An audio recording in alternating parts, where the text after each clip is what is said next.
Assalamualaikum warahmatullahi wabarakatuh. Selamat sore Medan. Selamat sore Medan. Agak putih kita. Enggak lah, enggak boleh gini lagi bang. Gini aku kok. Udah ganti, enggak boleh gini berarti kita. Kita kan tidak boleh masuk ke salah satu unsur manapun. Jadi kita gini aja, kan nggak ada nih kan. Selamat sore Medan. Imut kali ya. Oke, Tribuners, kembali lagi di acara Selamat Sore Medan. Seperti biasanya ini di pukul 17 waktu Indonesia Barat, aku dan juga Bang Fazli bakal membacakan 3 berita menarik yang hari ini bakal diulas bareng, ya kan. Tuh kenapa muka kita terpotong gitu di bawah. Apa? Itu sih sebelah kiri tuh. Oh iya. Thumbnailnya salah. Operator magang ini. Padahal udah senior lama padahal ya. Oke, jadi ini sebelum kita mulai ada yang mau dibahas nggak nih Bang? Mungkin terkait isu politik Pilpres 2024 nih, sebentar lagi kan. Mungkin kita hanya bisa berpesan bahwasannya bawalah pemilu ini dengan damai. Karena jangan sampai kita di bawah ini bercokol, berseteru, tapi yang di atas kompak-kompak aja. Malu ya. Iya, apalagi kemarin kan ada momen para capres dan cawapres tukar-tukar hadiah gitu kan. Akur-akur. Kita di bawah sini akur-akur aja. Iya, wajib. Dukung siapapun, tapi jangan ricu, jangan riuh, jangan sibuk mencari kesalahan atau kekurangan dari capres-cawapres yang bukan pilihan kalian. Cukup tonjolkan aja capres pilihannya. Ngapain harus menjelekkan ya kan? Tonjolkan aja kelebihan yang capres dan cawapres yang kalian pilih.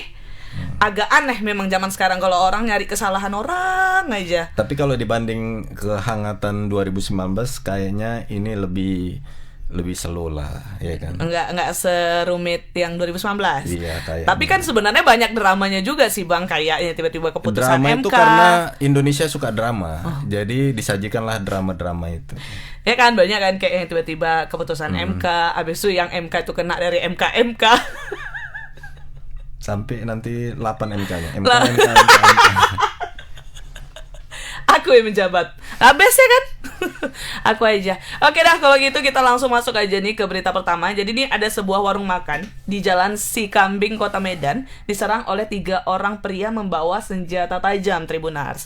Jadi menurut Kepling 4 Kelurahan Sekip Putri Sibaran ini, dia tuh mendapatkan laporan keributan tersebut pada hari Minggu tanggal 19 November kemarin dan di pagi hari. Nah, jadi dia tempat cari tahu nih motif keributannya tuh karena apa? Kenapa bisa buat warga di sekitar itu jadi heboh semua, Bang. Jadi katanya awal keributan itu bermula dari 3 orang pria yang salah satunya merupakan mantan abang ipar dari pemilik warung. Jadi para pelaku ini datang tidak dengan tangan kosong, bahkan langsung membawa senjata tajam, grenada itu apa ya? Grenada tuh Grenada dan spiritus. Apa itu Bang? Spiritus ya apa, bahan bakar lah. Grenada? Yang motong besi itu. Oh ya, itu lah deh. Ya wajar ya perempuan nggak tahu ya kan, biar tidak terlihat bodoh ya. Nah jadi nih ketiga orang ini langsung masuk ke dalam, terus terjadi keributan antara mereka dan pemilik warung makan. Jadi untungnya tapi pemilik warungnya itu tidak sempat mendapat perlakuan yang tidak menyenangkan lah ya Bang. Mungkin ada yang melerai atau apa. Jadi mungkin kita bakal cari tahu detailnya nanti sama reporter kita. Tapi sebelum itu kita saksikan dulu video berikut ini.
Dugaan keluarga terhadap para pelaku ini seperti apa ya Bang? Mungkin dendam ya Bang. Mungkin dendam sih, karena kami pun tidak ada masalah apa-apa sama dia. Tapi memang datang membawa senjata tajam ya, Bang? Awalnya saya nggak di lokasi sih, Pak. Orang tua saya yang masih di bawah. Oh, di atas. Tapi terjadi pengancaman dengan senjata tajam ya, Bang, waktu di depan ini ya? Iya, yang digunakan tuh parang kami sih, atau daging. Dan memang para pelaku ini mencoba untuk melukai orang tua, Bang. Iya, mencoba. Coba untuk melukai ya. Tapi tidak sempat disambut, masih gini-gini tuh.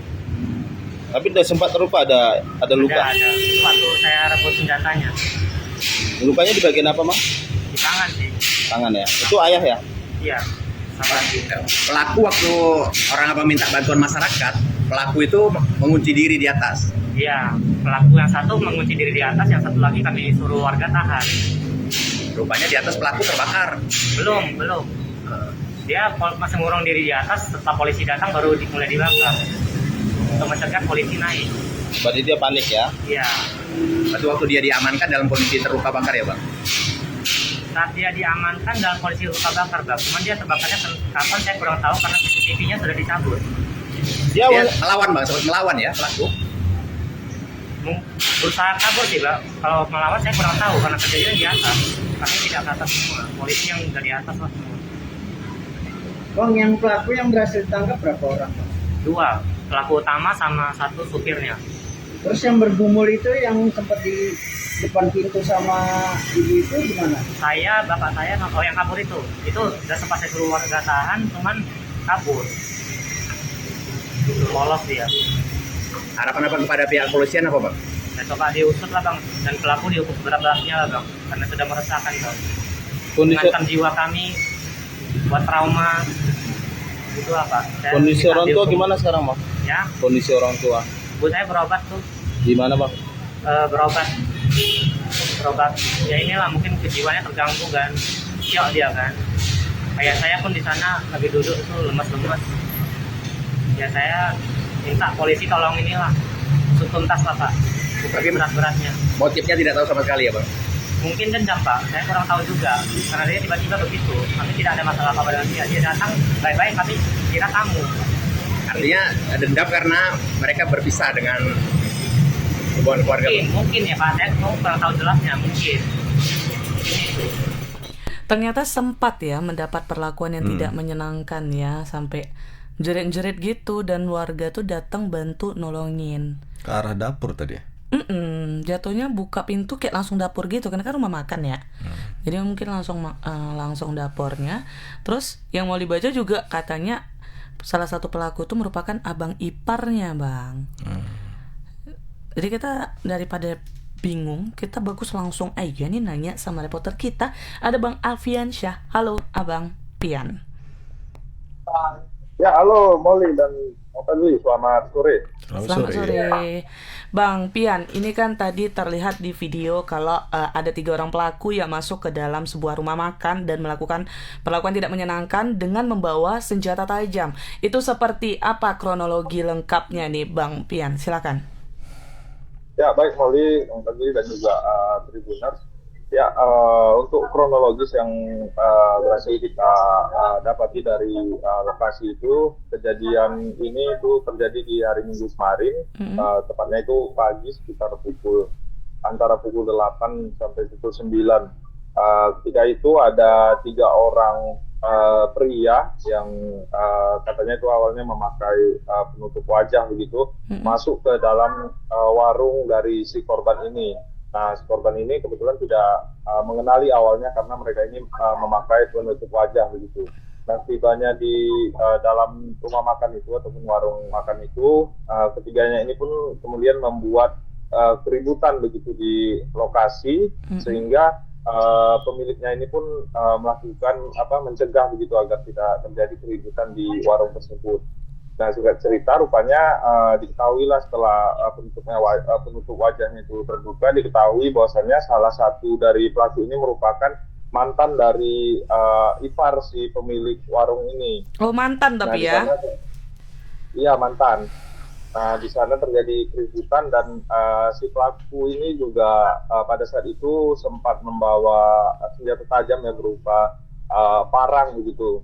Nah, dan terjadilah keributan dan ataupun percekcokan di lokasi, sehingga pemilik warung ini berusaha memanggil warga untuk agar menolong mereka dari ketiganya ini. Nah, ketika si pemilik warung ini meminta tolong dengan warga, para pelaku ini sempat panik begitu dan berusaha melarikan diri.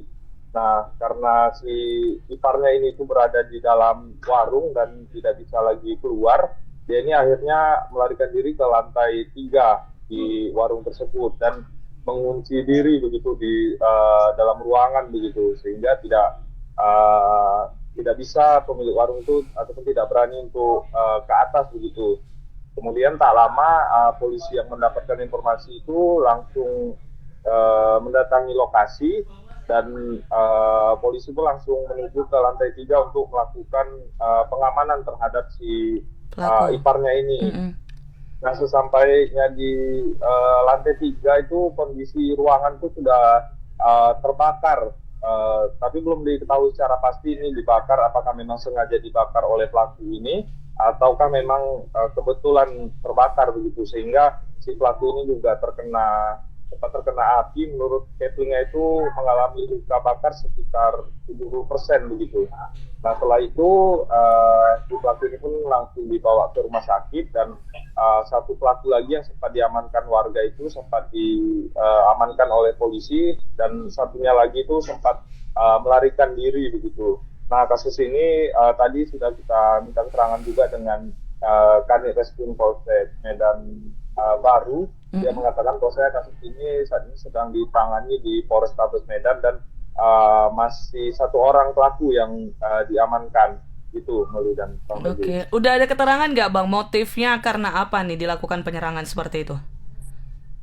Ya, untuk dari keterangan polisi belum ada yang motif penyerangan ini apa, namun menurut keterangan dari si anak pemilik warung ini, dia menduga bahwa motifnya ini merupakan dendam begitu, ada dendam pribadi antara pelaku ini dengan pemilik warung, namun belum diketahui secara persis begitu apa yang membuat si pelaku ini dendam terhadap korban begitu. Oke. Itu tadi Alfiansa disebutkan bahwasannya satu pelaku terkena api, satu lagi ditangkap dan satu lagi lari. Berarti dari keterangan polisi ada satu pelaku yang ditangkap. Terus kemudian yang dirawat itu tidak termasuk dalam pelaku. Ya, yang dirawat itu karena masih dirawat itu sehingga polisi belum melakukan pengamanan ya, belum diamankan sama polisi karena masih dirawat di rumah sakit. Sementara pelaku yang diamankan ini pelaku yang ditangkap ataupun diamankan oleh warga yang pada saat itu diamankan oleh warga, Bang. Jadi ini masih proses ya, yang satu lagi juga masih DPO ya, Bang? Ya, masih dilakukan pengejaran oleh polisi gitu. Soal kebakarannya bagaimana Alfiansa? Apakah sempat menyebar? Ya, untuk kebakarannya berdasarkan keterangan dari catering setempat itu hanya yang terbakar itu hanya sofa dan si pelaku ini, Bang, tidak menjalar ke bangunan ataupun ke properti yang ada di ruangan tersebut, hanya sofa dan si pelaku, Bang, yang terbakar, Bang. Kalau ini, Bang, korbannya itu kan sempat ada perlakuan kasar juga ya. Apakah ada mengalami luka-luka dari pihak korban sendiri, Bang? Ya, untuk korban sendiri itu tidak ada mengalami luka ya, karena waktu si pemilik warung yang perempuan itu mau dibacok, kemudian suami dan anaknya ini sempat melihat hal tersebut dan sempat tarik-menarik lah antara si korban dan pelaku parang itu dan tidak sempat ditebas oleh pelaku pada korban. Oke, berarti masih dalam proses juga ya. Kalau gitu kita tunggu ya Bang Fian untuk perkembangannya seperti apa dan motif yang jelasnya seperti apa gitu. Terima kasih Bang Alfiansyah atas informasinya. Selamat beraktivitas kembali. Selamat sore Alfiansyah. Ya, selamat sore Molly dan Mas Teguh. Kenapa ya akhir-akhir ini orang anarkisnya itu nggak tanggung-tanggung gitu? Kenapa ya Bang? Dan itu aneh juga. Setelah dia menyerang ternyata gagal, naik ke lantai 3, kemudian seperti membakar diri gitu, atau nggak sengaja terbakar. Dan agak aneh ya jatuhnya. Berarti kan ruangannya luas kan, pasti nggak mungkin cuma muat sofa kan ya. Otomatis kan dia harusnya bisa menghindar dari api itu. Logikanya kan begitu. Karena nggak mungkin ruangannya sebesar sofa kan. Dia mungkin nggak tahu badannya kesiram spiritus tadi, pas dinyalakan nyambar. Nyambar bisa jadi juga gitu. Kalau memang mau merasa dendam atau apa, bagus secara ranah hukum gitu guys, kan? Dan kenapa kerennya itu anarkis kayak epic comeback gitu ya. Iya, jadi ketiban sial. Untung aja ya keluarganya tuh sigap gitu, nggak yang kelimpungan, kebingungan gitu. Jadi kan ada tindakan yang dibukanya pintu kan, supaya bisa orang bantu untuk masuk gitu. Ya, Tribuners, itulah ya. Berpikirlah jernih, buat kita juga harus selalu berhati-hati. Kita nggak tahu kapan orang-orang gila bakal datang ke kehidupan. Quotes-nya lah emosi, tentang emosi. Oh ya. Emosi hanya memenangkanmu sesaat, selebihnya kamu kalah telak. Sih, keren kali cara ngomong harus gitu. Baiklah, kita lanjut aja ke berita kedua daripada kalian muak semua ya. Jadi ini Bang, berita kedua kita datang dari Kabupaten Karo. Jadi puluhan orang yang berasal dari 3 desa di Kecamatan Barus Jahe kembali menggeruduk kantor DPRD Kabupaten Karo itu hari ini. Demo. Kenapa? Jadi masyarakat menduduki kantor anggota legislatif sejak pagi dan memasang tenda dan menggelar tikar. Jadi katanya aksi ini dilakukan setelah aksi yang sebelumnya yang dibuat pada hari Selasa tanggal 14 November 2023. Jadi tuntutan yang dilayangkan masyarakat masih sama nih, terkait meminta pemerintah Kabupaten Karo untuk menghentikan aktivitas pengerjaan pengairan ke desa Tanjung Barus. Menurut Abang kenapa ya? Kok itu kan kalau pengairan bagus kan? Air kan bagus ya. Iya, Di mana-mana tanaman. gimana gitu. Jadi pertanyaan juga apa penyebabnya? Jadi tapi belum ada info lebih lanjut. Mungkin nanti kita bisa tanya ya kan sama reporter. Cuma sebenarnya sama aja sih Bang, kok kita korelasikan sama Kota Medan saat ini. Yang di mana-mana nih kita mengakui semuanya ya sebagai warga Kota Medan, di mana-mana pembangunan, di mana-mana revitalisasi. Macet memang di mana-mana, bahkan yang tadinya udah dibuat jadi 1 jalur kan tiba-tiba balik lagi ke 2 jalur. Terus siang hari yang biasanya nggak pernah macet jadi macet. Biasanya kan cuma pagi dan sore ya kan. Ini siang-siang pun macet karena jalan-jalan semakin kecil, bahkan di gang-gang sempit yang semakin kecil. Itu kan padahal bagus, tapi itu juga ada pro dan kontra gitu. Padahal lebih sabar aja sih sebagai masyarakat, karena nantinya kita juga yang merasakan menikmati gitu. Mungkin orang bertanya-tanya kenapa dibuatnya itu barengan semua satu-satu kayak guys. Kan ada yang namanya anggaran tahunan guys, ya kan? Itu kan harus dihabiskan, kalau tidak dikembalikan kepada negara guys. Jadi maksudnya mungkin ini ya, ini dari persepsi saya pribadi, mungkin aja anggarannya dihabiskan untuk pembangunan itu supaya tidak ada pengajuan di tahun depannya. Dan Medan memang banyak fasilitas yang harus diperbaiki. Banyak yang nggak guna kan? Iya. Fasilitasnya yang udah lama-lama lah. Kan bagus Jadi, ya. karena mau berganti kepemimpinan, nanti takutnya kalau berharap pada kepemimpinan yang selanjutnya belum tentu dikerjai. Makanya dikejar target. Itulah untuk menyabarkan kita sebagai masyarakat biasa ini. Itu untuk Kota Medan. Nah, Kabupaten Karo ini tentang pengairan ke desa Barus. Kenapa ya? Kok pada demo nih sampai 2 kali bahkan. Sebelum kita ngobrol sama reporter, kita saksikan dulu video berikut ini.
beberapa saat Kabupaten Karo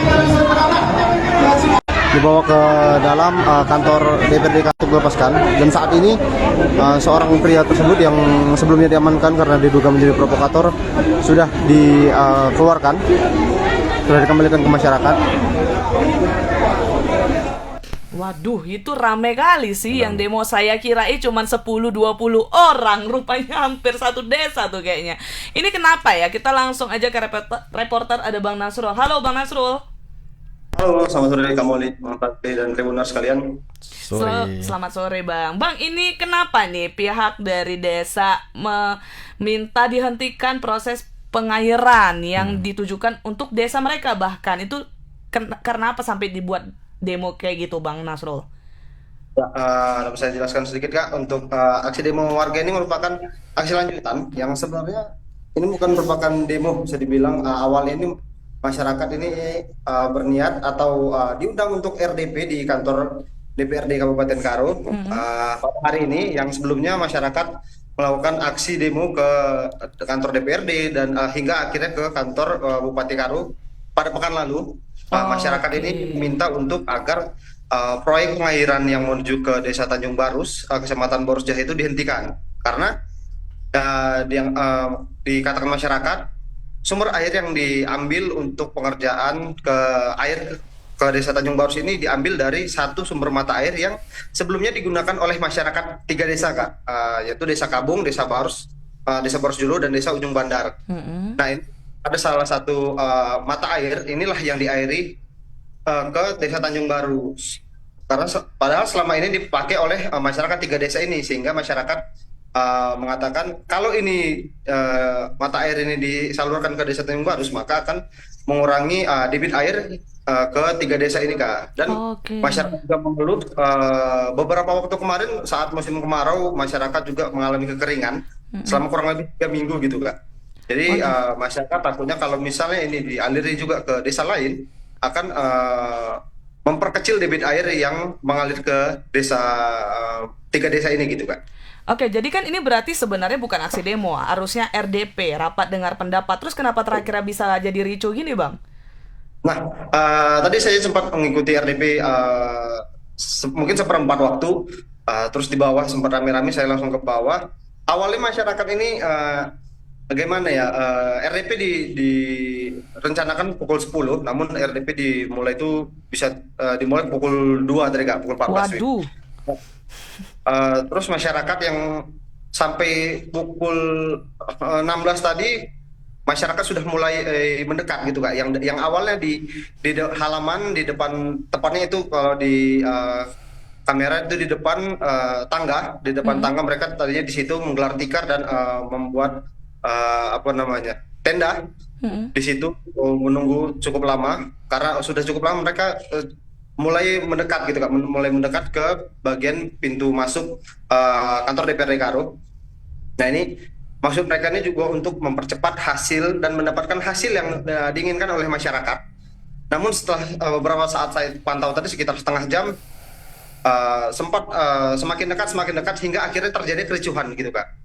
Hingga akhirnya terjadi kericuhan, sempat adu mulut, sempat dorong-dorongan, hingga akhirnya emosi masyarakat semakin memuncak karena ada salah satu warga yang diamankan oleh pihak keamanan dari Satpol PP Karo. Salah satu orang itu diamankan ke dalam kantor DPRD gitu Kak. Nah, jadi masyarakat yang keberatan adanya warga yang diamankan ini semakin emosi, langsung mencoba masuk lagi gitu Kak ke kantor DPRD. Aduh, tapi kan memang kendor sekali ya waktunya ya, dari yang janjinya sebelumnya jam 10 bahkan rapatnya mulai jam 2 siang. Itu kan udah pasti memancing emosi. Katanya mau RDP tapi kayak gitu dibuat warga kayak nggak berharga, warga desanya ya pasti emosi terus jadi ricuh. Dari Pemkab Karo sendiri ada memberikan penjelasan apa nih Bang, kenapa RDP-nya telat, terus seperti apa solusi mereka menghadapi warga yang sampai ricuh kayak gini Bang? Nah, tadi saat saya datang ke sini itu memang Ketua DPRD sama beberapa pihak stakeholder sedang melakukan rapat internal mungkin untuk membahas seperti apa menjawab keluhan dari masyarakat ini begitu Kak. Karena memang sebelumnya juga masyarakat ini sudah melakukan aksi demo nih. Nah, ini hasilnya seperti apa? Jadi karena diundang oleh DPRD, mungkin masih merangkum lagi nih hasilnya seperti apa gitu. Tapi tidak ada informasi yang terbuka tadi, informasi atau jawaban dari Pemkab maupun DPRD kenapa ini jadi molor gitu Kak. Tapi tadi memang setelah cukup alot, cukup lama dan sempat terjadi kericuhan. Dan mendengar dari perwakilan yang ikut RDP turun ke bawah mengatakan hasil dari RDP tadi tuntutan maksimal gitu Kak. Apa Bang, kurang jelas di akhirnya tuntutan apa? Tuntutan masyarakat tentang tuntutan masyarakat tadi ini diterima Kak untuk penghentian sementara pengairan ini Kak. Proyek ini akan dihentikan sementara waktu, tapi nantinya akan ditinjau kembali si proyek ini Kak ke lokasi proyek pada Senin depan gitu Kak. Nasrul, sebelumnya kondisi seperti apa yang mengharuskan proyek pengairan ini dilakukan? Atau pasokan dari mana sebelumnya ke Desa Barusjahe ini? Sebelumnya yang saya dapat informasi dari pihak Pemkab Karo Bang pada pekan lalu, jadi ini tuh proyek dari pusat, dari kementerian untuk pengairan ke Desa Tanjung Barus gitu. Dan juga sempat saya tanya, kenapa ini harus diambil dari mata air yang ini untuk ke Desa Tanjung Barus? Kan digunakan untuk 3 desa lainnya. Nah, jawaban di Sekda kemarin itu karena saat proses tender dan segala rupa sudah dilakukan pengecekan. Nah, si sumber mata air ini klaim dari Pemkab Karo ini tuh yang nggak dipakai sama masyarakat 3 desa ini. Jadi bisa diberi ke Desa Tanjung Barus gitu Bang. Nah, memang di kawasan sana itu ada 2 mata air. Masyarakat juga mengakui ada 2 mata air, tapi dua-dua ini sama-sama mengklaim kalau misalnya masyarakat mengklaim sumber mata air ini yang kita pakai selama ini. Tapi diklaim oleh Pemkab Karo sumber air ini yang selama ini nggak digunakan oleh masyarakat begitu Bang, karena dia berada di kalau nggak salah dataran rendah gitu, jadi harus dipancing gitu. Oh, jadi ada 2 pendapat ya. Ada yang bilang mata air itu dipakai, tapi pihak desa bilangnya kalau mereka tuh gunain itu untuk 3 desa bahkan.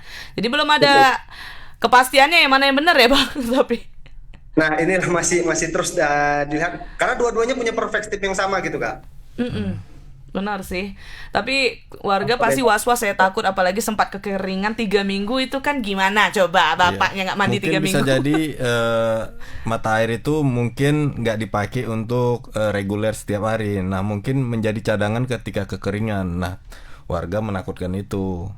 Takut Jadi ya, harusnya jadi cadangan ya, gitu kali anggapan ya. Pemkab ini nggak dipakai seperti itu, mungkin miskomunikasi di situ ya. Atau memang mata airnya cuma ada 2 mata air itu Bang, untuk di daerah sana Bang? Ada dua mata air Kak untuk di daerah sekitar 4 desa inilah. Kalau saya katakan untuk Kecamatan Barusjahe enggak juga, karena kan cukup besar Kecamatan Barusjahe. Tapi yang ada saat ini dan yang digunakan itu ada 2 sumber mata air ini Kak. Oke. Ini berarti kita tunggu ya Bang, bagaimana sikap dari Pemkab Karo nih terkait warga yang udah resah nih. Mungkin bisa dikasih sosialisasi ya kan, sebenarnya seperti apa, bagaimana, jangan main bangun aja supaya warga tahu juga. Jadi nggak terjadi hal kayak gini. Kita tunggu informasi lanjutannya ya Bang Nasrul. Terima kasih Bang Nasrul atas informasinya. Selamat beraktivitas kembali. Selamat sore Nasrul. Selamat sore Bang. Kak. Pasti ya, warga pasti kayak gitu ya Bang, namanya khawatir, resah, Tapi takut. di satu sisi juga pemerintah berupaya untuk apa ya, menyalurkan air adil, ke Desa Tanjung Barus. Ya, sebagai warga juga bayangin kalau misalnya kita nggak tahu ya kondisi Tanjung Barus itu seperti apa, Desa Tanjung Barus itu seperti apa. Bayangin juga ternyata dia kekeringan, kan lebih bagus dibagi, apalagi cuma ada 2 mata air di situ ya kan. Mata air bisa dibuat nggak sih? Biar jangan cuma 2 gitu. Oke deh, si Pau bercakap kayak gini lah. Kita lanjut aja ke berita ketiga kita nih. Jadi ini para tetua dan tokoh adat Samosir yang difasilitasi Pemkab Samosir Tribuners menggelar ritual budaya namanya Mangelek Tau. Betul nggak sih cara baca gitu? Mungkin Mangelek Tau kayaknya ya kan. Di Waterfront City Pangururan yang dibuat pada hari ini, Tribuners. Jadi tradisi ini merupakan side event pembukaan sebelum event Aquabike Jet Ski World Championship yang digelar sejak tanggal 22 dan nanti sampai tanggal 26 November. Buat Tribuners nih jangan sampai ketinggalan event seru ini ya. Dan kabarnya gratis. Jadi momen untuk melihat wisata di Sumut ini jadikanlah sebagai momen yang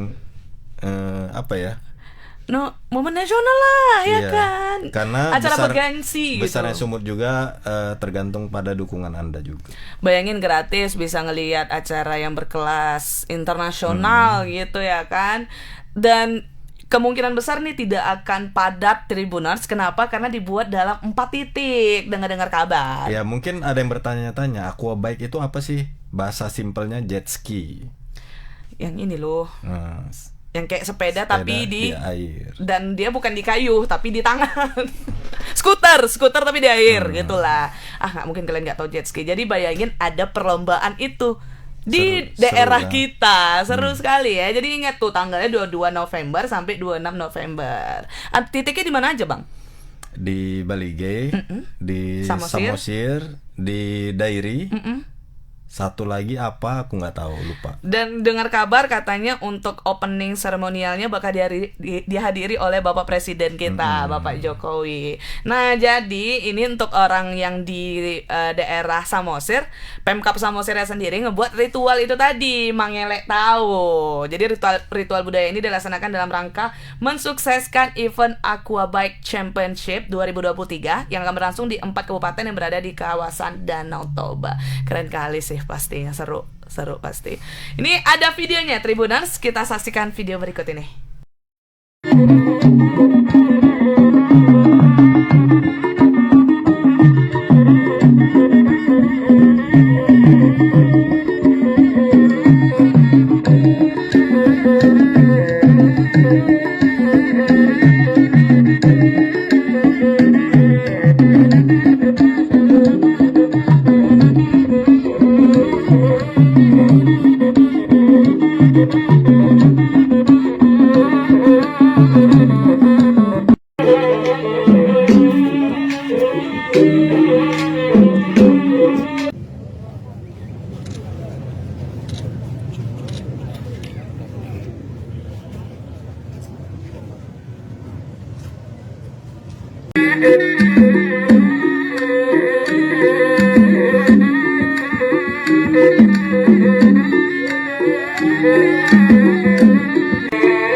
Boleh jelaskan mungkin Pak?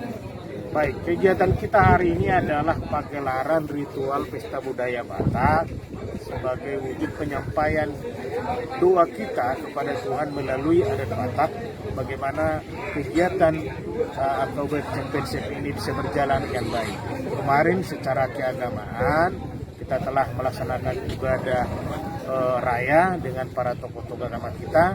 Nah sekarang juga sebagai daerah asal muasal orang Batak, sebagai titik nol peradaban Batak, kita laksanakan juga acara adat Batak namanya pagelaran ritual Pesta Budaya Batak. Jadi intinya adalah hanya penyampaian doa kita kepada Tuhan, hanya Tuhan yang kita sembah. Hanya berbeda, kemarin itu dari sisi agama, sekarang dari sisi budaya. Ya, intinya adalah kita hanya penyampaian doa kita kepada Tuhan supaya acara kita bisa berjalan dengan baik. Sesuai dengan kearifan lokal lah Pak ya? Sesuai dengan kearifan lokal. Baik, tadi ada beberapa penyampaian juga Pak. Mungkin dari secara kesimpulan boleh disampaikan Pak harapan terbesar setelah usai acara ritual ini Pak. Harapan terbesar kita adalah kegiatan yang sudah direncanakan oleh panitia mulai hari ini ada rangkaian kegiatan sampai dengan tanggal 26 khusus di Samosir.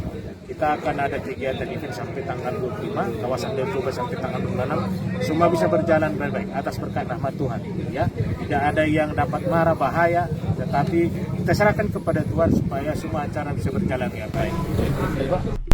Padahal acaranya masih 2 hari lagi, tapi dari H-3 lah ini ya, H-2-nya udah woro-woronya luar biasa ya. Semangat-semangatnya ada baca doa bareng, terus ada ritual budaya juga. Langsung aja nih kita tanya sama reporter Bang Maurits. Halo Bang. Iya. Ya. Pakai headset dia keren kali. Memang kok Bang Maurits nih nggak kaleng-kaleng. Ini minjam ini Kak. Apa? Kenapa? Minjam. Jangan ditegaskan, kan orang nggak tahu itu punya siapa, Bang. Bang Maurits, ini kan acaranya masih, alhamdulillah. Ini kan acaranya masih tanggal 22 nanti ya kan, opening seremonialnya. Tapi di hari ini sudah mulai banyak acara-acara yang dibuat oleh Pemkab Samosir sendiri. Bagaimana itu Bang? Apa aja sebelum sampai di acara opening nanti, ada kegiatan apa lagi nih untuk menyambut acara seremonialnya Bang Maurits? Oke, terima kasih Tribuners, bahwa sejak tanggal 20 atau hari ini telah diselenggarakan berbagai acara pembuka atau side event di luar event nanti. Itu misalnya seperti tadi dari sisi tradisi itu ada Mangelik Tao. Yang berikut diselenggarakan juga itu pameran UMKM, dan yang nanti malam akan diselenggarakan juga musik akustik. Wow. Nah ini membuat sebenarnya termasuk Pemkab Samosir dan antara kabupaten lain, Pemkab Samosir adalah yang paling siap lah dalam arti dengan segala event-event ya. Baru dari yang kita tahu bahwa hanya Samosir yang telah melaksanakan event ini dimulai dari hari ini. Mungkin di tempat lain berbeda juga, Karo dan Dairi. Tapi di Toba sendiri, event itu hanya digelar tanggal 25 dan 26.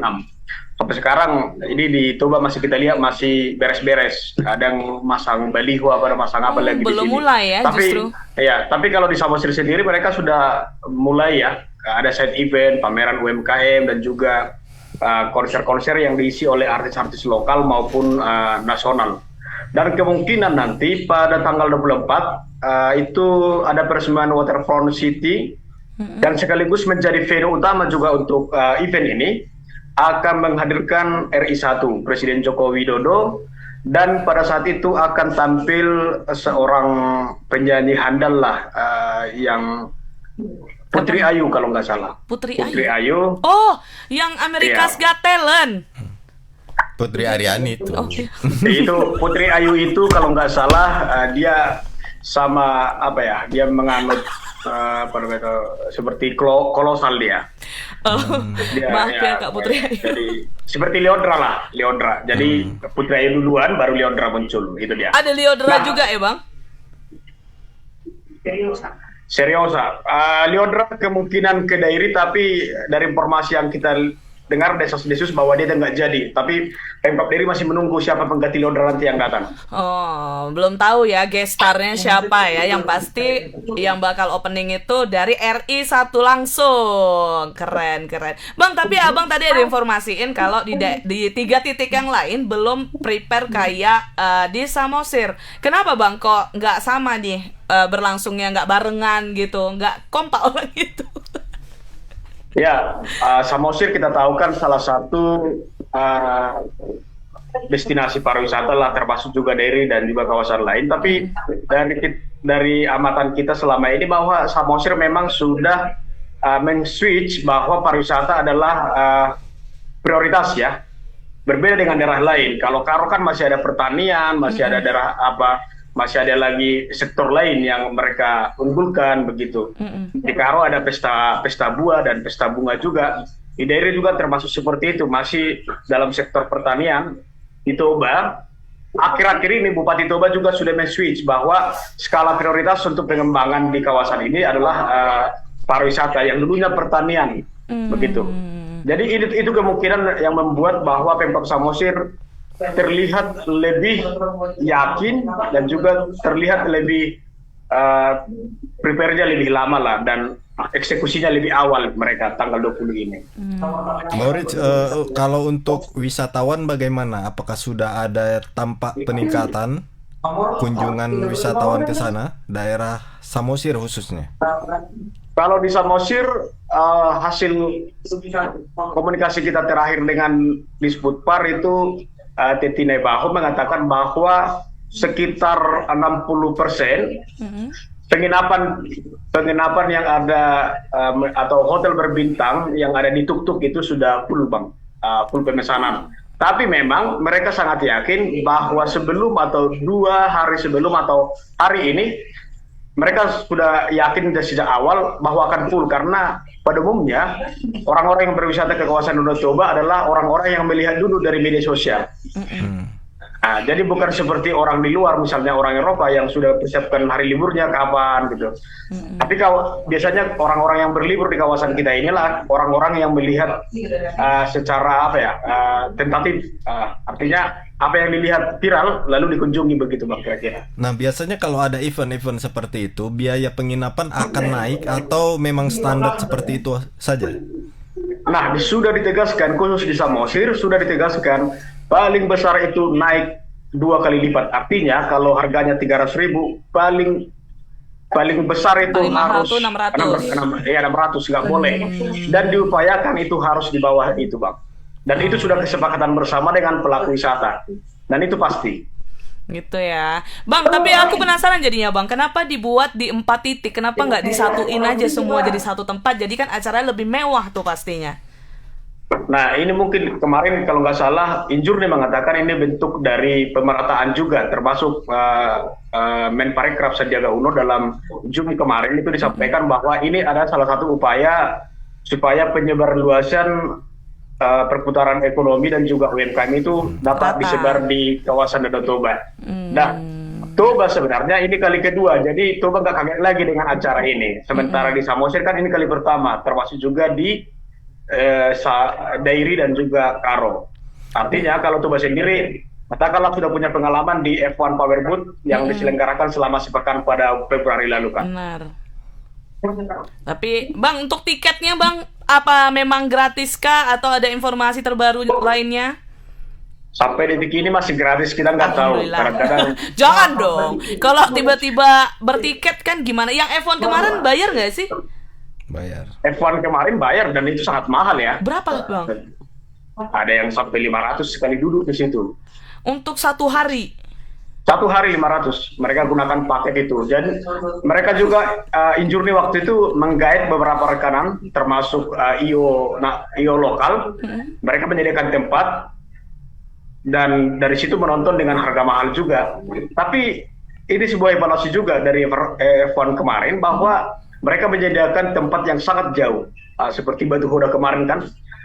Dari sana hampir tidak ada orang di sana, dalam arti yang ada di sana yang menjaga stand. Makanya waktu itu Sandiaga Uno tuh leluasa buat film pada waktu itu di situ. Jadi sebenarnya bohong kalau namanya banyak orang di sana pada waktu itu. Tidak ada orang di sana, dan bahkan orang-orang yang sempat pergi ke sana juga menyesal ya, karena arealnya sangat curam dan mobil tidak bisa naik ke atas. Dalam artian perencanaannya kurang pas lah ya dibuat di sana ya. Kalau perencanaannya memang bisa-bisa aja, Bang, pas, tapi ketika pelaksanaan belum lagi waktu itu ditambah lagi dengan rekayasa lalu lintas yang mengharuskan masyarakat itu harus jauh berjalan. Jadi sekarang shuttle busnya kan sudah lebih didekatkan dengan venue, Bang. Jadi dari evaluasi ini kemarin juga Bupati mengakui itu, bahwa saat ini UMKM juga ditempatkan lebih dekat dengan venue, masyarakat juga lebih dekat dengan shuttle bus atau take off dan drop off ya. Jadi lebih dekat mereka untuk bisa berjalan ke areal venue, dan dipastikan bahwa kawasan ini jalan utama, jalan protokol ini yang digunakan itu satu jalur. Jadi akses untuk berkendara juga masih bisa digunakan, Bang. Oke deh kalau gitu. Bang, dikasih terus ya informasi kepada para Tribuners nih terkait Aquabike ini, championship ini, supaya tahu up to date-nya perkembangan. Tiba-tiba nanti orang tuh udah sampai sana, rupanya tiket gitu ya. Atau penginapan penuh. Kita tunggu perkembangannya terus ya Bang, sampai di hari H, sampai Presiden Jokowi datang nih ke Danau Toba. Terima kasih Bang Moritz atas informasinya Bang. Selamat beraktivitas kembali. Selamat sore Moritz. Selamat sore Bang Tajili, selamat sore Kang Moli, selamat sore Tribuners. Ya, jadi penempatan rencana di 4 titik itu juga termasuk mengantisipasi penuhnya tingkat pengunjung itu kan. Penginapan sudah full, jadi orang masih ada kesempatan. Penginapannya kan otomatis di daerah situ aja, jatuhnya nggak bisa menampung orang-orang yang menonton. Jadi kan mungkin orang-orang bisa milih nih mau di titik mana gitu ya kan. Dan kalau untuk pelaksanaan Aquabike di Dairi juga ada side event kemarin. Ada lomba sepeda, tetap dibuat meriah juga sama Pemkab Dairi. Tapi mungkin belum dipasang yang kayak tenda-tenda itu kali ya. Cuman side eventnya aja ya. Ya pokoknya Tribuners ya, kalau kalian bingung untuk minggu ini mau kemana, udah ambil cuti panjang, langsung aja ke sana. Abang udah ambil cuti panjang Pak? Enggak, tadi udah ada diajak untuk penutupan ke sana. Penutupan ya. Waktu RI 1 datang enggak? Enggak. Sama aja, dia juga enggak mau jumpain aku juga. Ya, oke, dia mau jumpain aku. Jadi kalian capek-capek ke sana, dia nanti ke sini. Oke dah Tribuners, itu dia 3 berita kita hari ini. Pokoknya kalian kalau mau tahu up to date-nya tentang berita-berita kita tadi, bisa langsung cek aja di website kita di www.medan.tribunnews.com, atau pilihan berita menarik lainnya ada di media sosial kita yang ada di bawah ini. Ya. Pokoknya cek-cekin aja, jangan lupa di-follow, jangan lupa di-like. Kok tumben aku kayak gitu. Ya, baiklah Tribuners, aku juga mau sampein jangan lupa untuk terus saksikan Selamat Sore Medan setiap hari Senin sampai Jumat pukul 17 waktu Indonesia Barat. Kalau gitu, aku Molly, aku Tajli, dan kru yang bertugas pamit undur diri. Mohon maaf apabila ada salah-salah kata atau ucapan ya. Assalamualaikum warahmatullahi wabarakatuh. Selamat Sore Medan. Ah, gitu nggak apa-apa.